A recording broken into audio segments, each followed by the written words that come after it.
Melay Cantiveros nag-birthday post na tila calendar girl.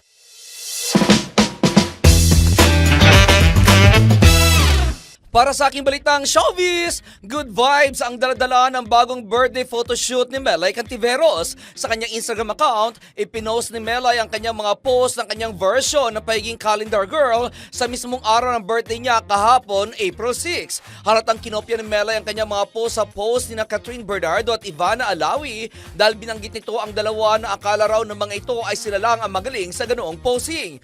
Pero biglang kambyo ng komedyante nang sabihin nito na tama nga sina Catherine at Ivana na silang dalawa lang ang may kakayahan na gumawa ng ganoong klaseng posing dahil pangit umano ang kinalabasan ng sa kanya.